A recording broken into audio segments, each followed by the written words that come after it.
అందరికీ నమస్కారం.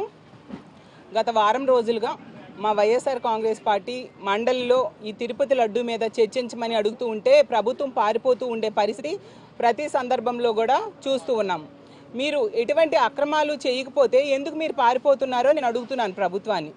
చంద్రబాబు నాయుడు గారు హెరిటేజ్ సంస్థకి అనుబంధ సంస్థగా ఉన్న ఇందాపూర్ డైరీకి తిరుపతి లడ్డూకి సంబంధించిన నెయ్యి టెండర్లు కట్టబెట్టడం ద్వారా వెంకటేశ్వర స్వామి డబ్బును అలాగే లక్షలాది మంది వెంకటేశ్వర స్వామి భక్తుల డబ్బును కట్టబెట్టడానికి ప్రయత్నించారు. కాబట్టే చర్చ కనుక జరిగితే ఆ అక్రమాలన్నీ బయట పెడతాము అని భయపడి ఈరోజు పారిపోతూ ఉండే పరిస్థితి ప్రతి సందర్భంలో కూడా కనిపిస్తూ ఉంది. నిన్న తీసుకుంటే వాళ్ళు బీఏసీలో ఒప్పుకున్నట్టుగా చర్చకి ప్రారంభించి మళ్ళీ గొడవ చేసి బయటికి వెళ్ళిపోయిన పరిస్థితి. కాబట్టి ఇందులో ప్రభుత్వం భయపడి పారిపోతుంది అనే విషయం స్పష్టంగా అర్థమవుతుంది. ఎందుకు మీకు భయము అంటే హెరిటేజ్కి ఇందాపూర్కి ఉన్న సంబంధాలు మేము బయట పెడతాము అని మీరు భయపడుతున్నారు. హెరిటేజ్కి బోలేబాబా సంస్థకి ఉన్న సంబంధాలు మేము బయట పెడతామని మీరు భయపడుతున్నారు.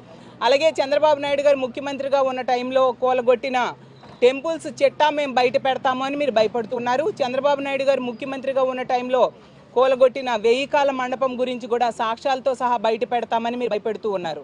అలాగే జగనన్న అలాగే రాజశేఖర రెడ్డి గారు కొన్ని వేల దేవాలయాలు కట్టించారు. అవన్నీ కూడా ప్రజల ముందు సాక్ష్యాలతో సహా నిరూపిస్తాం కాబట్టి మీరు భయపడుతూ ఉండే పరిస్థితి.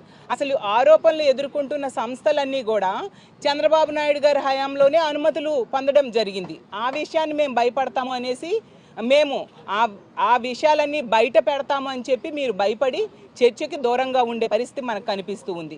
అలాగే జీవో నెంబర్ 746, 747 విషయంలో కూడా ఆ రోజు రాజశేఖర రెడ్డి గారు 7 కొండలు ఉండాలనేసి అలాగే 19 దేవాలయాల్లో అన్యమత ప్రచారం జరగకూడదు అని చెప్పి ఆ జీవోలు తీసుకొస్తే 2009 ఎన్నికల్లో అతను ముఖ్యమంత్రి అయితే చంద్రబాబు నాయుడు గారు ఆ జీవోలు రద్దు చేస్తానని చెప్పిన వీడియోని మేము సభసాక్షిగా బయట పెడతామని భయపడి మీరు ఈ చర్చకి దూరంగా ఉండే పరిస్థితి రాష్ట్ర ప్రజలకు అర్థమవుతూ ఉంది.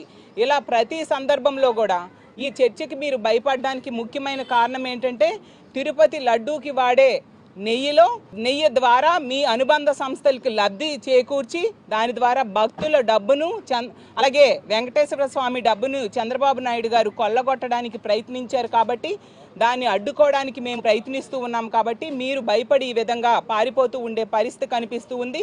మీరు ఎన్ని రోజులైనా ఇలా పారిపోయినా మేము చర్చ కావాలని మా పార్టీ తరఫున మేము డిమాండ్ చేస్తూ ఉన్నాము.